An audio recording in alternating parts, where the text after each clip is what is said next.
Boa noite a todos que nos acompanham pelo Facebook e pelo canal do YouTube da Diocese de Caçador. Estamos mais uma vez ao vivo, né? E nos alegramos com a companhia e com a participação de todos em mais uma transmissão do nosso programa Viver a Fé em Tempos de Distanciamento Social.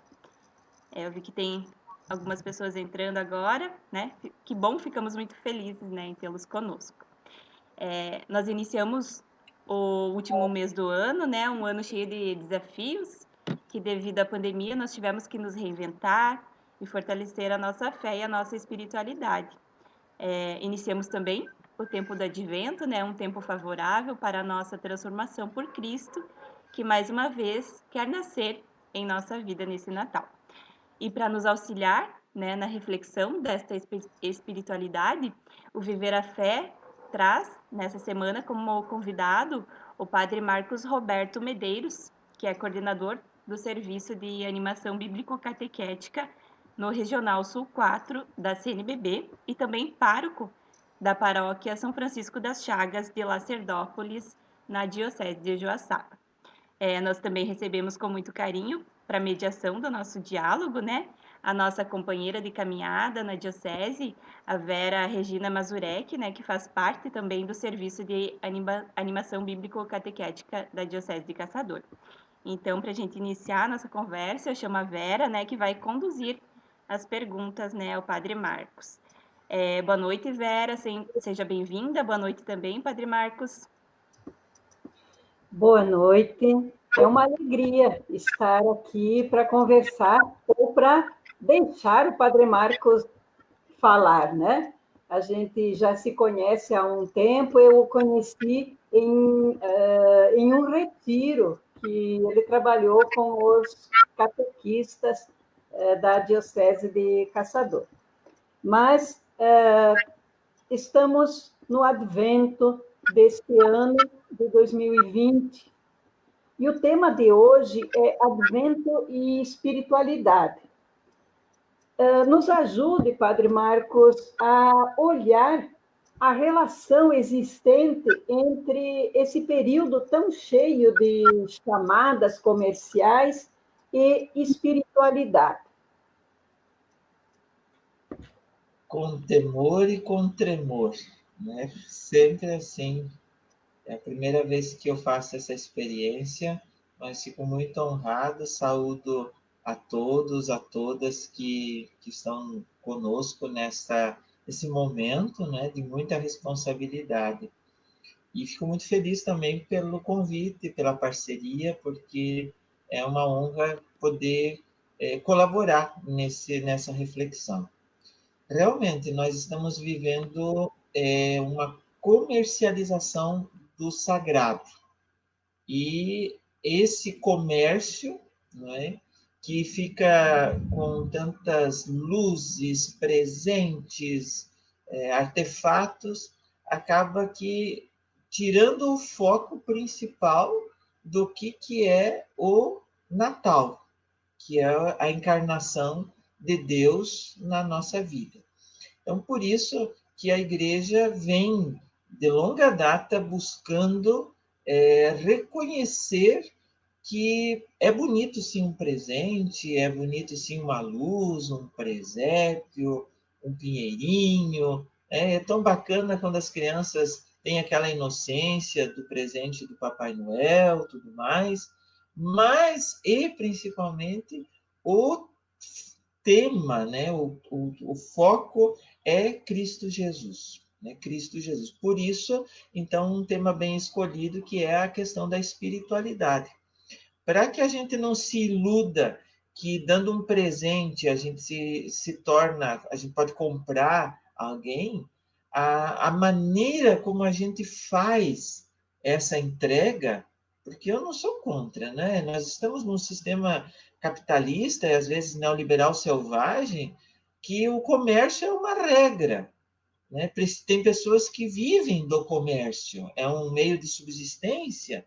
Então, mas como é que a gente vai fazer a vivência desse presente? Que às vezes pode ser uma caixa de chocolate, pode ser uma roupa, pode ser um brinquedo. Quantos amigos secretos que a gente faz nesse tempo, quantas realidades que mexem com a vida e com a emoção da gente, mas como é que a gente faz? E aí, nesse como é que a gente faz, está a espiritualidade. E eu gosto muito de dizer, Vera, meus amigos que estamos acompanhando juntos, que espiritualidade é a amizade com o Espírito Santo. Então, é deixar o Espírito Santo agir em nós de tal forma, de tal modo, que nós tenhamos uma vida que vive diferente. Nós damos um presente, sim, nós estamos nos reunindo, preparamos uma festa, agora nem dá muito por causa da pandemia, né? Então, temos que aproveitar esse espaço para, de novo, chamar a atenção de que é prioritário o cuidado da vida e não da aglomeração de pessoas, mas aquele presente vai ser presença na vida da pessoa ou vai ser só apenas mais um badulac para ficar na prateleira para encher de poeira, né? Então, a espiritualidade, o nosso jeito de assumir Deus na vida da gente, de assumir essa encarnação, né, de fazer-se carne, não é reencarnação, é encarnação.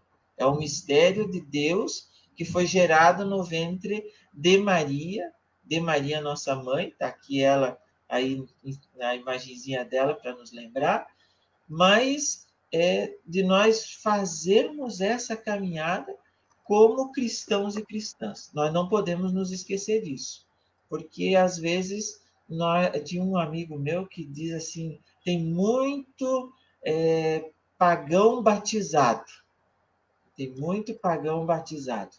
Então, às vezes, o nosso comportamento é pagão, de paganismo mesmo, porque lembramos de tudo, de todos, mas não lembramos do principal, que é aquele que vem, que é o que nós estamos nos preparando nesse tempo do Advento, para a chegada, não só dele na última vinda, na vinda definitiva, mas para a vinda dele constantemente.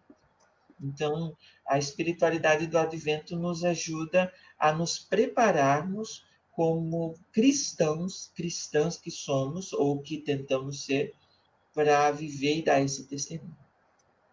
Para a gente se dar conta de que Jesus viveu como humano, né? Experimentou, fez a experiência de ser humano.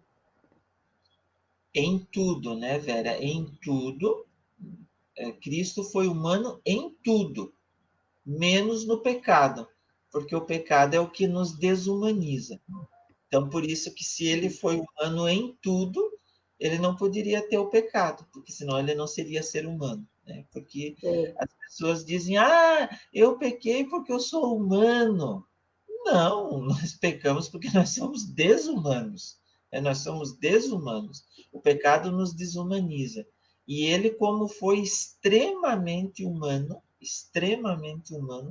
então ele conseguiu experimentar todas as nossas realidades. Ele experimentou a comida, né? Basta a gente lembrar que ele gostava muito, o Evangelho de Lucas faz uma lembrança muito bonita dele ao redor da mesa, João faz um casamento à presença dele, ele experimentou a amizade, ele experimentou as andanças, o trabalho, ele experimentou a família, ele experimentou os amigos, ele experimentou a morte, né, dele na cruz tão dolorosa, salvadora, redentora, mas também ele experimentou a morte dos amigos. Basta a gente lembrar de Lázaro, que até o texto diz, ele chorou, né? Ele chorou.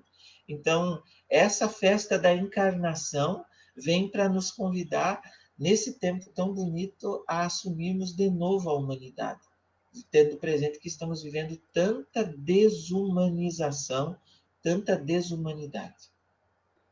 Talvez seja um aspecto, né, a ser resgatado, essa questão de que desse aspecto de que Jesus não foi igual a nós, menos no pecado, justamente porque a gente permite desumanizar-se, né?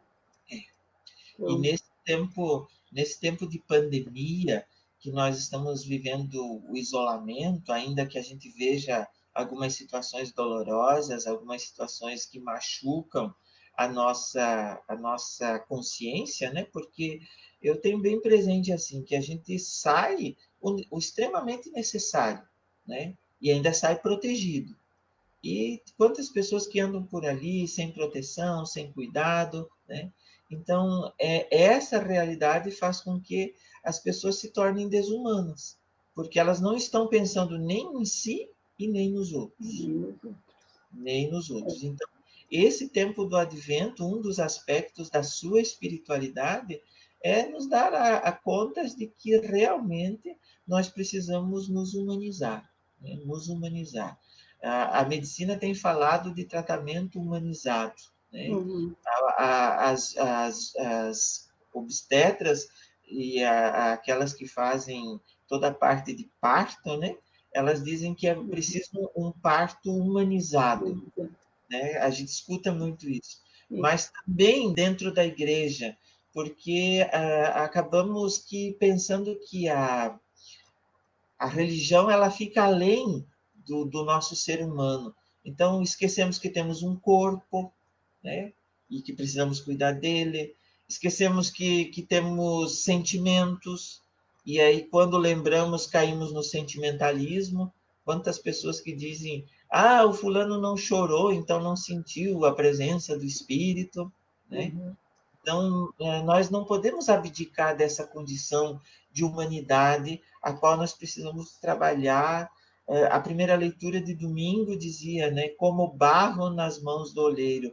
Nós precisamos nos deixar moldar por essa realidade tão bonita, que é a força do Espírito Santo. E se é do Espírito Santo, é o amor de Deus Pai e de Deus Filho, o amor do Pai Eterno por Jesus Cristo, que então é derramado nos nossos corações, é deixar-se moldar por essa força que realmente é tão bonita e que faz com que a gente encare a vida com outro olhar, com outro olhar. Essa espiritualidade do advento também, ela é bíblica, né? Ela é bíblica, porque eu gosto de começar pelo humano e daí depois ir pelos outros aspectos. Bíblica, a tal ponto que muitas das nossas dioceses já têm a novena do Natal. Esse aqui é da nossa diocese aqui de Joaçaba, fazendo uma propaganda já, né? Convidando o nosso povo para rezar, e esse ano a proposta é para rezar em família e não nas famílias, né? Para evitar o aglomerado. Eu estou vendo bastante pessoas da Diocese de Joaçaba aí. Eu substituí aquele nosso momento de oração, agora 15 para as 9, por esse nosso momento de reflexão e partilha e espiritualidade aqui, né? Porque às vezes as pessoas pensam que espiritualidade é só rezar, né? E não é. É deixar o sopro do Espírito vivificar a nossa vida, transformar a nossa atividade de cada dia, um exercício, uma comida, uma roupa lavada, um atendimento, uma visita, ainda que pouca, um estudo. A gente transforma tudo isso na presença de Deus na vida da gente. Então, porque às vezes as pessoas pensam que espiritualidade é ficar fechado dentro de um convento rezando 24 horas. Ou repetir fórmulas, né? Apenas.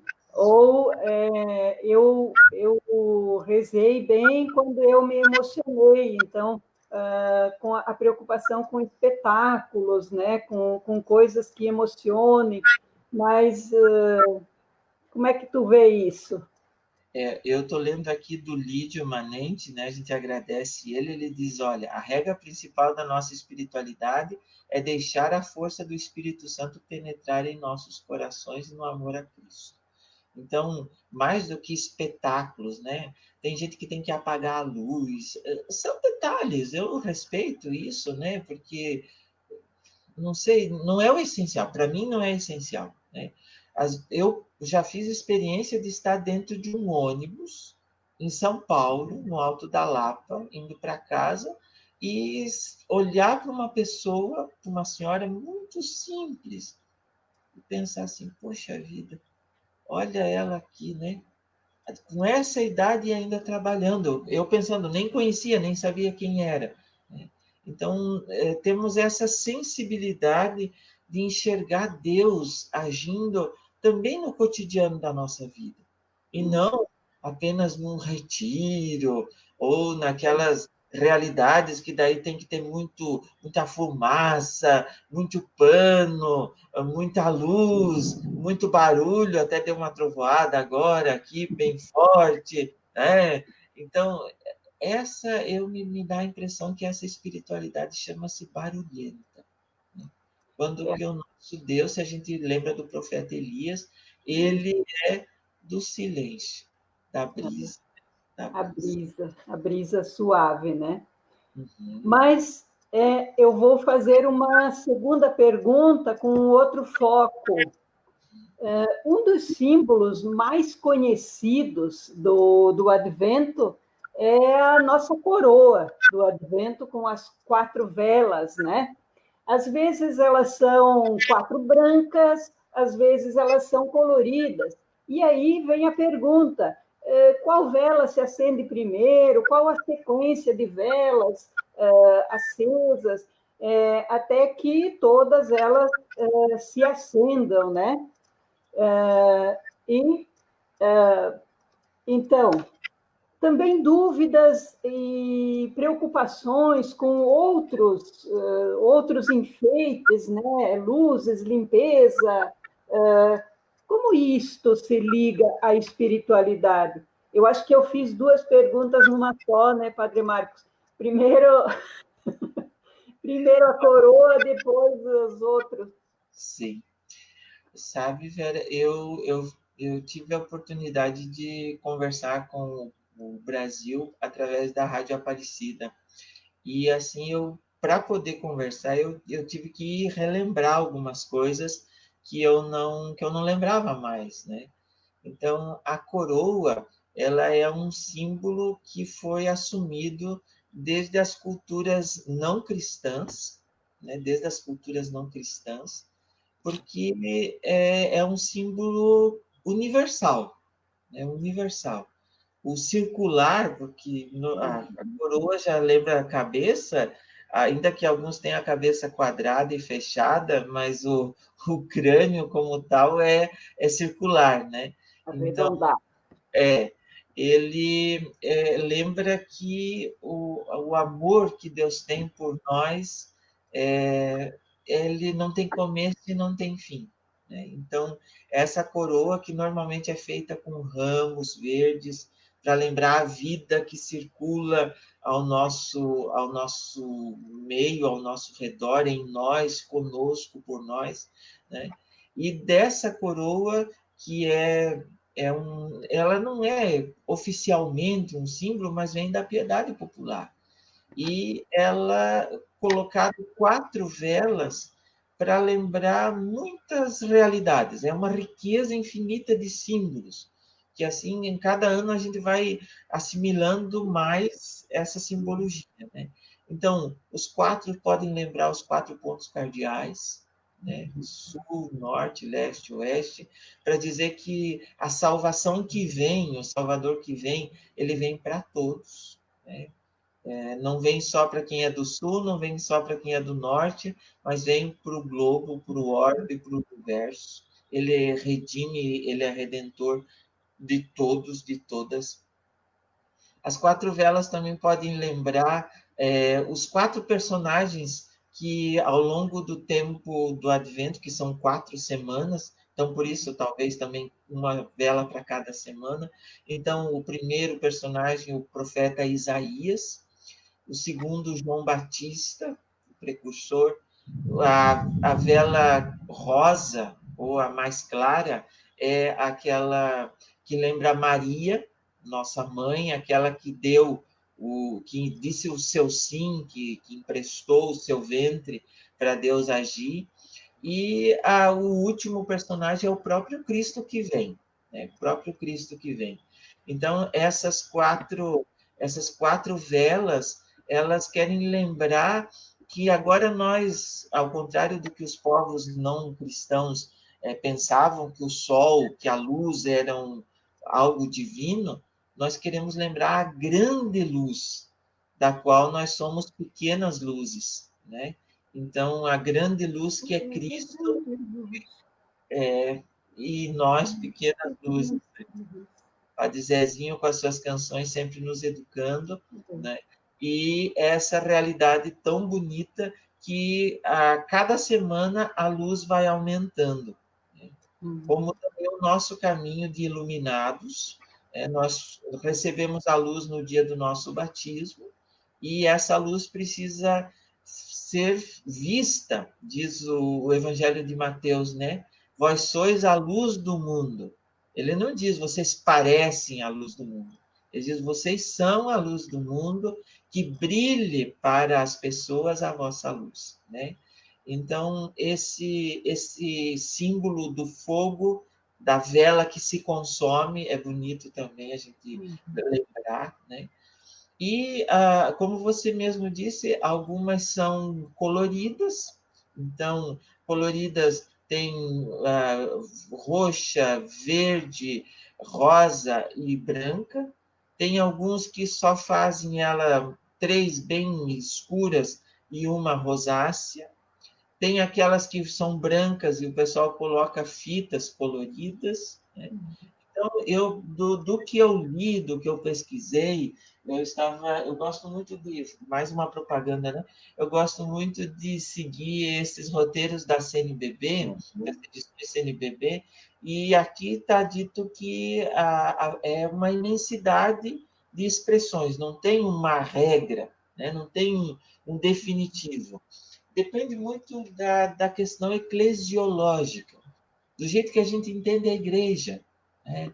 Porque algumas pessoas preferem algo mais sério, no sentido de mais fechado, mais tradicional, mais cada um no seu quadrado, mais no sentido de uma visão quase que ultrapassada, né? E daí, então, por isso optam só por um aspecto de cor. Tem outras pessoas que optam pelo colorido, porque já tem essa visão de igreja mais aberta, mais casa da palavra, mais diversidade. Como diz São Paulo lá nos Coríntios, um só é o Espírito, mas muitos são os dons, há uma diversidade de dons e carismas. Então, quando eu olho para as velas coloridas, eu me lembro disso, né? Dentro da igreja tem quem canta, quem reza, quem é catequista, quem ajuda na liturgia, quem é coordenador, quem é assembleia, quem ajuda na ornamentação, quem é ministro do canto, quem é das comissões, enfim, é uma diversidade grande. E essas velas coloridas me lembram muito disso. Eu aprendi e gosto de ensinar, né, que na hora de acender, tem até alguns refrões bonitos, algumas orações bonitas que se faz, logo depois da saudação. Canções, né? Isso. Então, começa-se sempre do mais escuro, né? Porque nós estamos com menos luz, né? Vamos falar o português correto, menos luz, e vamos para a mais clara, porque temos mais luz. A lógica teológica é essa, né? Então, desde que a terceira seja a vela mais clara, se é branca, ou se é rosada, ou se é rosácea, é porque o terceiro domingo do Advento é o domingo da alegria, é o domingo da exultação. Recebe esse nome porque a antífona de entrada começa com a palavra exulta, né? Então, é aquela certeza de que o nascimento de Cristo já está mais próximo. Então, até está voltando o uso do rosa, né, do rosáceo, na liturgia. E se usa também, se eu não estou enganado, no quinto domingo da Quaresma. porque também está próxima à Páscoa para expressar alegria. Nesse material da CNBB também está dito que é possível usar o rosáceo praticamente em todo o Advento, porque o roxo que nós usamos tradicionalmente recorda mais a quaresma, né? Mas não é que está errado usar o roxo, é mais nessa expressão da alegria, da esperança, da confiança, e daquelas duas palavras muito fortes desse tempo, né? A irmã Lourdes Pessini está conosco desde Florianópolis, minha querida amiga e irmã do coração, que é uma bênção de Deus, né, na nossa vida. Nós estamos tendo presente que nós precisamos vigiar, então a vigilância e a prontidão. Então, o roxo aqui, mais do que penitência, mais do que pesar pelas nossas culpas, ele é no sentido de vigilância, de sobriedade. E aí entra a segunda parte que você falou, né? Que às vezes o pessoal quer encher tanto a igreja. Eu li agora, na preparação desse tema aqui, que as pessoas não têm paciência de esperar o esperado. Então já vão montando o presépio, já vão colocando o menino Jesus, já vai colocando tudo, já coloca a luz, já coloca pisca-pisca, já faz pinheirinho, vamos fazer tudo de uma vez, né? Não é assim. Ele nasceu mesmo, então. Ele nasceu mesmo, então é só uma lembrança, tanto faz como tanto fez. Não. E a gente perde daí essa riqueza. Exato. Né? E até porque nesse tempo tão acelerado, nós estamos vivendo um tempo acelerado. Se já estávamos antes da pandemia, agora com a pandemia é tudo mais rápido, é tudo muito veloz. Nós estamos cada vez mais acelerados e isso está fazendo mal para as pessoas. E esse aceleramento está também na espiritualidade, porque as pessoas não vivem aquela caminhada tão importante, porque o Advento é para lembrar toda a caminhada do povo de Deus até a chegada do Messias.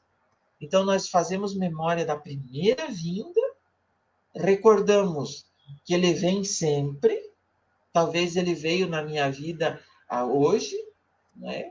Então, ele bate na minha porta, ele me visita, ele pede um pedaço de pão, ele está doente, ele está migrante, né? E isso faz com que a gente esteja sempre atento, sensível. E aquela vinda definitiva, então, por isso essa paciência histórica de não ornar demais as igrejas.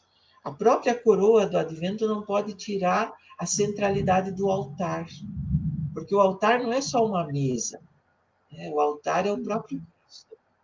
Na igreja, no templo, o altar é Cristo, né? O altar é Cristo. E às vezes se enfeita tanto o presépio, o pinheirinho, é bonito, mas nem tudo que é bonito é litúrgico, né? E assim nós vamos nos influenciando, como começamos nossa conversa, pelo comércio, pelos detalhes materiais, e nos esquecemos de que ele veio, que ele vem e que ele virá, e nós precisamos estar atentos, muito atentos a isso, né? Muito atentos. Por isso, as 4 semanas, né? Um tempo para que haja a preparação. E esse olhar, ou refletir, né? Voltar-se para... Né? O senhor falou... Não te interrompendo, mas assim, eu gosto muito de comparar o Advento, porque nesse final de ano, eu não sei como é que o pessoal que está nos acompanhando faz, mas aqui na nossa região, o pessoal faz uma faxina de verão, né? Uma faxina para o Natal, deixa a casa limpa, lava forro, limpa a parede, aquela coisa. O Advento é essa faxina para limpar os olhos da gente, para deixar o coração da gente sensível, para poder perceber Cristo. Senão a gente não vai, ele vai continuar passando, né? Vai continuar passando, ele vai continuar, eu tive fome e não me deste de comer, né? Eu estava com sede e não me deste de beber, e nós vamos perder a oportunidade, a chance de estar com ele, de acolher ele na nossa vida. E não perceber que uma dor de cabeça é porque eu deixei de ouvir alguém, deixei de prestar atenção, né, naquilo que... Uma dor de garganta porque eu engoli muito, e a bitola era 20, eu engoli 40, né? Então rasgou tudo dentro. Né? A nossa amiga Rede está dizendo, né? Quando aceleramos, os símbolos na liturgia perdem a mística do sagrado. É verdade, isso mesmo. Porque aí as pessoas não sentem, né? Porque nós precisamos de símbolos. Deus é totalmente outro, é totalmente diferente de nós, que se não fosse ele vir ao nosso encontro em Jesus Cristo, nós não saberíamos. Então, para expressar essa vinda, esse mistério, que não é algo desconhecido, mas é algo muito presente, ainda que ausente fisicamente na vida da gente, a gente se vale de símbolos. E aí a coroa é um dos símbolos, a novena do Natal é um dos símbolos, né? O presépio, Que esse ano está só com a família, né? Está em casa de novo. E não, o padre Marcos está congelado. E Acho que deu algum problema com a internet dele, né? Vamos esperar, vamos ver se ele retorna. ele retorna. Tem mais algum comentário? Vamos lá. Nós recebemos vários comentários, né, da Diocese de Joaçaba, várias pessoas acompanhando lá, aqui também, da Diocese de Caçador. Vamos ver um comentário aqui do Lídio Luiz Manente. Realmente, Padre Marcos, o advento é um tempo que está para vir. Como cristãos, devemos vivenciar esse mistério de espera e preparação da vinda do menino Deus com mais alegria, fé e esperança.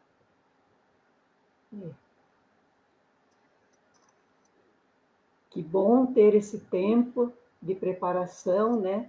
E de poder aproveitar e se utilizar dos símbolos, das orações,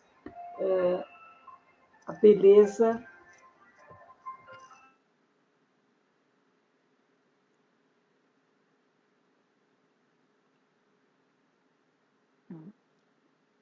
Vamos aguardar mais um pouquinho.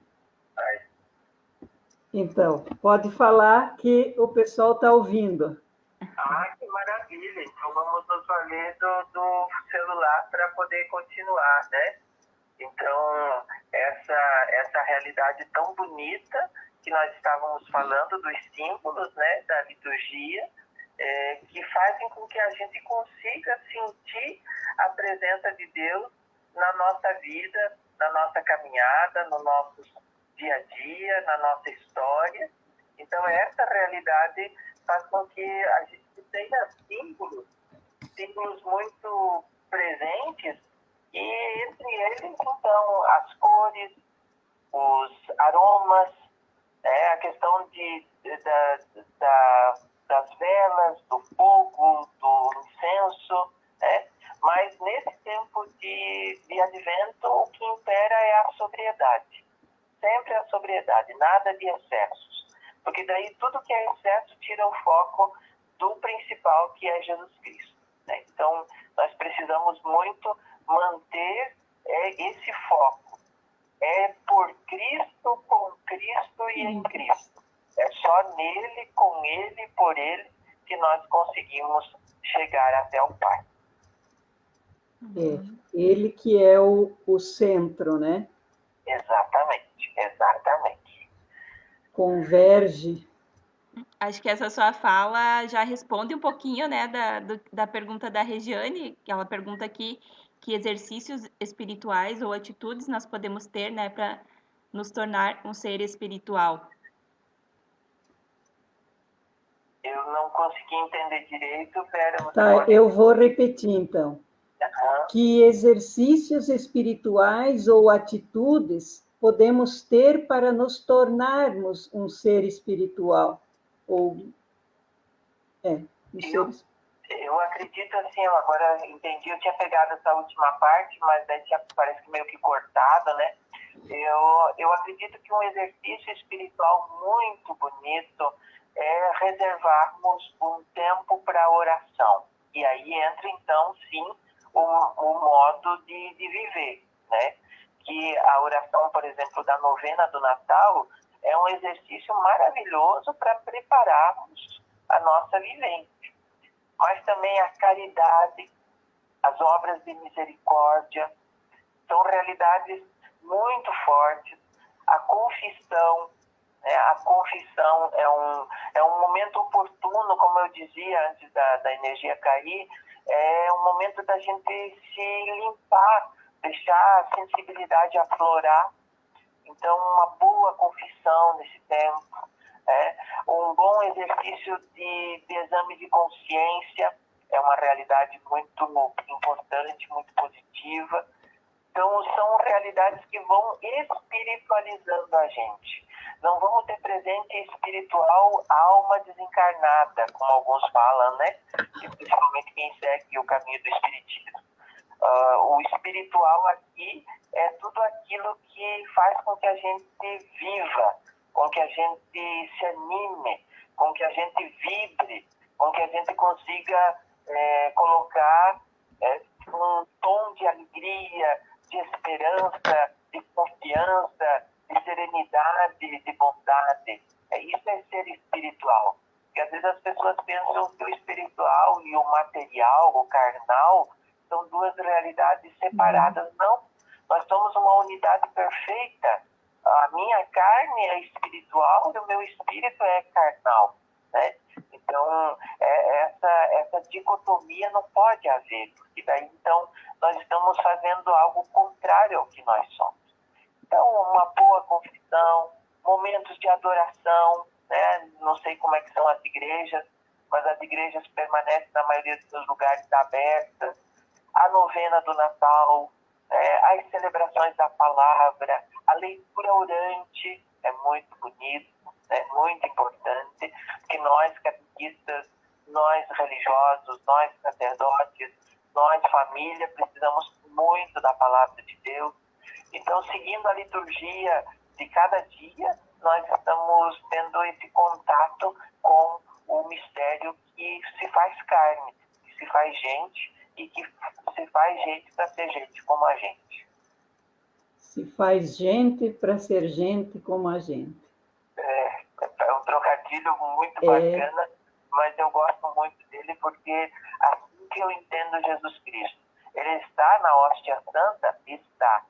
Mas ele está também muito presente naquele irmão que sofre, naquela pessoa que precisa de um ombro para escutar, para desabafar, naquela pessoa que está precisando de um conselho, de uma palavra amiga, né? Então, são realidades que nós não podemos dividir. Cristo está só na hóstia santa. Não, ele está também, mas ele está na Assembleia Reunida, ele está nos ministros ordenados, ele está no irmão, na irmã. E como é difícil e como precisamos nos reeducar para perceber que realmente cada irmão, cada irmã que vem ao nosso encontro, vem porque ele é o Cristo que bate na nossa porta. Bem assim. Precisamos nos educar. É uma constante na nossa vida, e eu gosto muito de uma frase que eu aprendi há muitos anos, né? Que as pessoas dizem assim: eu estou maduro, agora sim eu sou maduro, eu estou maduro na fé. E eu gosto sempre de lembrar das frutas, que fruta muito madura está perto de apodrecer, né? Então, aquelas realidades assim que a gente tem que tomar cuidado. Nós estamos num processo de maturidade, Nós estamos num amadurecimento. Opa. Alô? Oi? Está ouvindo? Sim, voltou. Deu um corte. Eu aqui porque já está, além de sem luz, agora praticamente sem internet. E o sinal está fraquinho, está só com um risquinho. Mas vamos fazer. Também acho que o nosso tempo, né, Elaine, já está indo. Que bom que nós conseguimos conversar até agora, né? É uma pena, né? Pegando fogo de tanta vibração de poder, ter instrumentos, que não são nada mais do que isso, né? Um celular meio sentente, um lápis meio desapontado, mas para poder estudar e rezar e crescemos, porque eu cresci muito também por esse aprofundamento e o advento para trabalhar esse tema da espiritualidade e o advento eu precisei fazer. Então, eu sou muito grata a vocês por terem me desafiado e por terem me dado essa oportunidade de fazer e de falar, e mesmo com os limites da escuridão, do breu que está aqui, mas nós vamos clareando a nossa vida, a nossa fé, e a chama da fé que nos une, ela nos faz todos irmãos e irmãs. Isso mesmo. Elaine. Padre Marcos. Opa. Ele desligou, velho? Caiu? Não? Oi? Padre Marcos? Que bom que tivemos... Tá. Na verdade, quando o senhor fala também dos que cada final de semana tem as leituras, né? Isaías, João Batista, Maria e Cristo. Algo a respeito da mensagem central de cada uma dessas mensagens de domingo, porque elas sempre vêm estas, né? A cada advento. Mas a mensagem central e principal, por exemplo, do profeta Isaías, é a mensagem da esperança.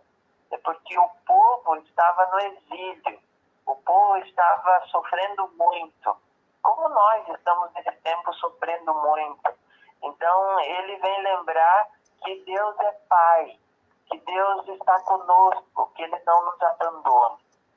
João Batista, como precursor, ele vem para nos lembrar que nós também precisamos preparar os caminhos, não para o Padre Marcos, não para o fulano, não para o ciclano, mas preparar os caminhos para Cristo.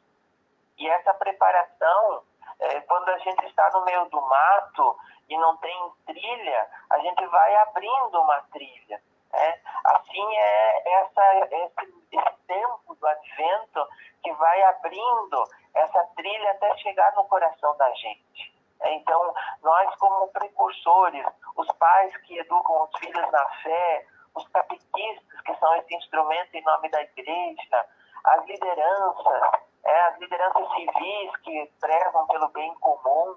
Então, são essas realidades que fazem com que a gente tenha bem presente a mensagem de João Batista. De Maria é a disponibilidade. De Maria é a disponibilidade total de acolher o mistério do Redentor. E de Jesus, então, é a salvação. Porque celebrar o Natal é celebrar a salvação. Não é o começo do ano litúrgico, mas o mistério central é sempre a paixão, morte e ressurreição. Mas porque ele se fez um de nós, se fez gente como a gente, então nós sabemos que ele veio não para julgar, não para condenar, mas para salvar, para ser a luz para o mundo. Para ser a luz do mundo. E para nos convidar a também sermos pequenas luzes. Pequenas luzes, né? Pequenas luzes que vão clareando, né? Agora aqui, que ainda não voltou a energia, a luz do celular, que é tão pouquinha, já está quase terminando a bateria, mas assim, eu estou claro, né? Mas a claridade que nós estamos falando aqui não é da luz elétrica, não é da vela, a claridade que nós estamos falando aqui é de sermos instrumentos de salvação, de levarmos essa palavra, Deus te ama, Deus te quer, Deus te escolheu, Deus quis precisar de você. E esse Deus não é qualquer Deus, não é só uma energia, é o Deus que se fez gente como a gente, é esse Deus que é um pai amoroso, que tem rosto de mãe, que ama, que quer bem, esse Deus que habita dentro de nós, que nos ilumina, que nos fortalece, é o Deus Trindade, o Deus amor, que faz com que a gente cada vez mais, como eu dizia antes, né, vá se moldando a face, a imagem dele. Somos imagem e semelhança dele, só que às vezes nós perdemos essa semelhança por causa dos nossos erros, dos nossos fracassos. E agora nós precisamos, então, nesse tempo, é um tempo oportuno, de fazermos-nos de novo semelhantes a ele, semelhantes em tudo, até mesmo sem o pecado. Sem o pecado. Sim.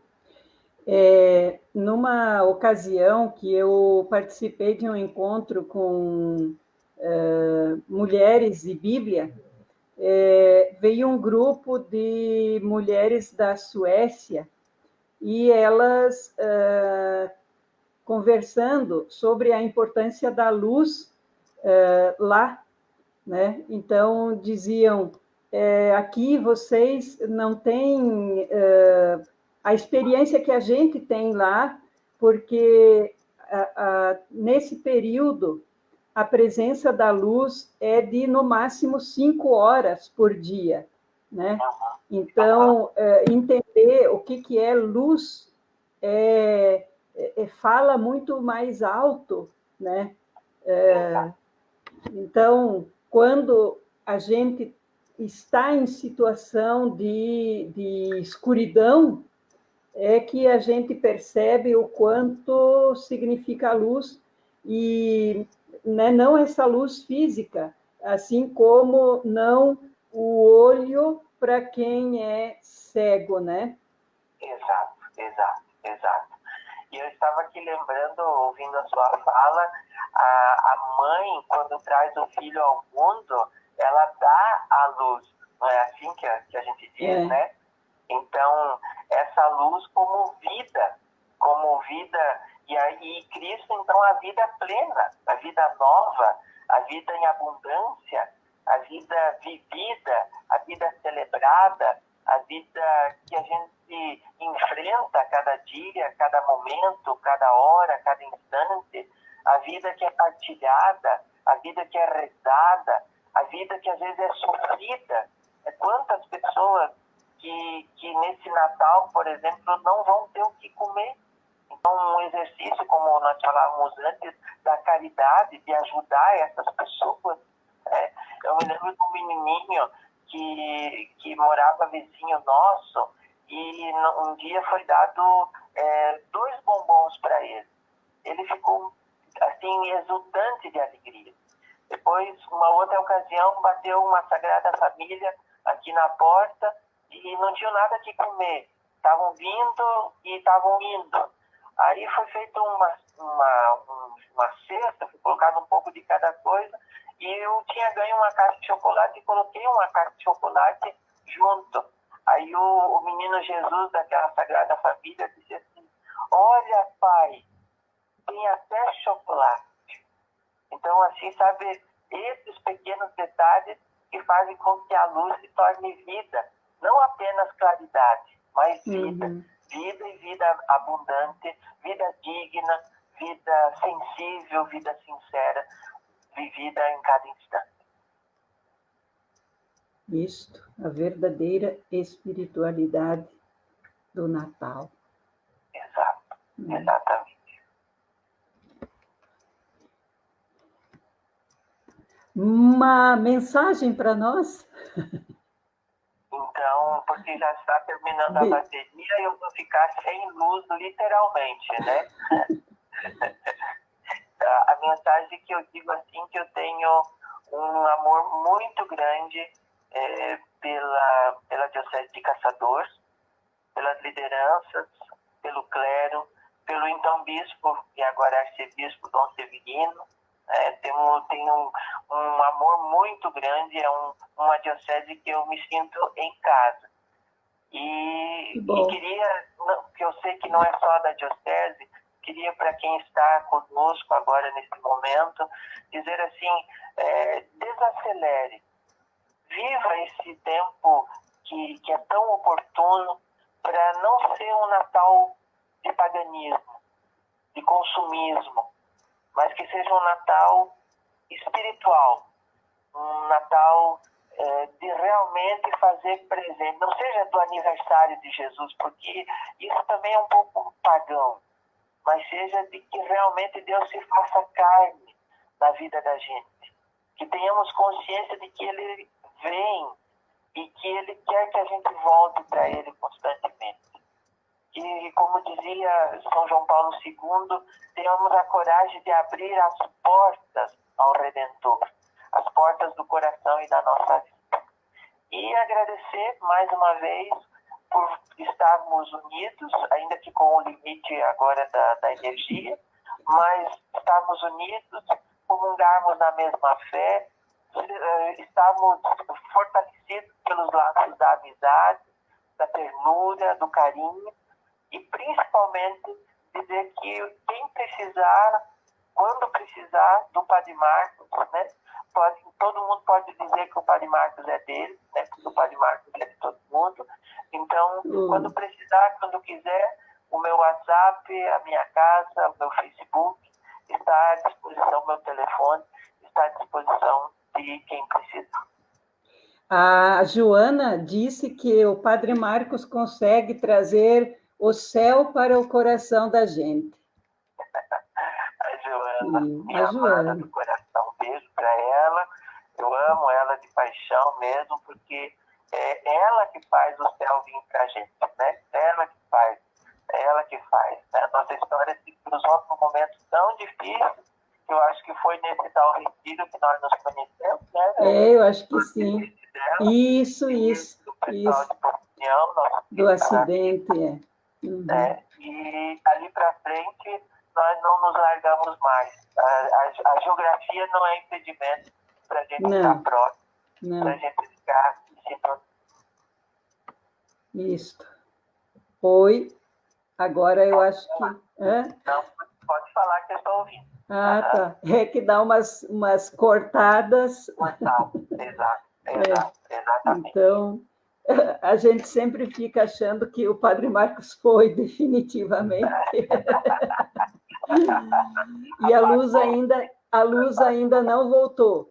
Não, a energia não voltou e eu acho que vai demorar para voltar. Quando fica assim, ela fica... Vamos fazer a experiência da luz com a vela, né? Com a vela. Isto.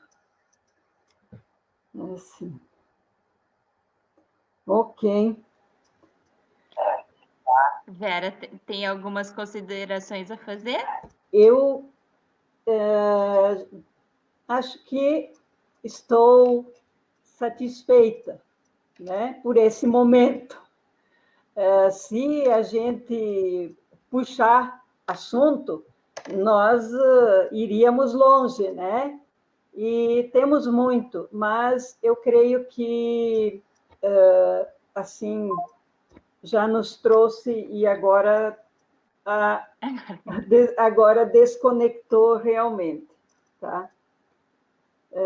Então, um carinho muito grande, e acho que nos trouxe uma bagagem assim muito rica sobre essa distinção de espiritualidade e da profundidade que todo essa simbologia e todas as leituras, toda a graça desse tempo, né? Então, que consigamos nos colocar diante do presépio, diante da coroa do Advento, diante desse tempo, diante das palavras, para que a gente possa colher os benefícios desse tempo e chegar né, plenos para celebrar a festa da luz, né, a festa do Natal. Ótimo. Apesar, né, dessa falta de energia, que bom, né, que nós conseguimos conversar com ele mais um pouquinho. Pois é. E a nossa luz foram as palavras dele, né? A mensagem que ele nos deixou. Acho que a profundidade, a espiritualidade vivencial, né, com que ele traz e enriquece sempre, né, a fala, não só a fala, mas a gente percebe que é vivencial mesmo, né? Exatamente. Então, né, eu gostaria de agradecer, depois agradeço ele, né, o Padre Marcos, né, por sua mensagem, né, por sua reflexão. Depois, né, de um ano diferente, cheio de desafios, né, muito bom ouvir essas palavras aí de esperança, né, e perceber o que realmente importa, né, na nossa vida. Quais que são as nossas prioridades, né, o que nós devemos colocar em nossos corações. Agradecer a Deus, né, por estarmos com saúde, pelo dom da vida, e lembrar de Jesus, né, como aquele que nasceu para ser a nossa esperança de vida, né, e que assim também possamos repetir seu gesto, né, sendo também presença e sinal de esperança para outras pessoas. Eu agradeço a Vera também pela mediação. E já anunciando o programa da semana que vem, né? Continuando com esse clima de fé, paz, amor, esperança, né? Que o Advento nos proporciona e nos ensina a viver.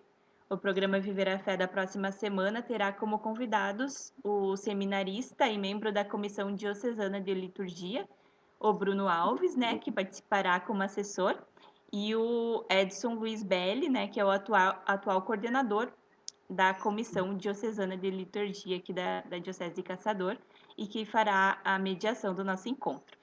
Então, eles falarão sobre o tema Ciclo do Natal, Gênese, História e Sentido Atual da Celebração, né? Sabendo que o ciclo do Natal, ele compreende os tempos do Advento e do Natal e até o batismo do Senhor.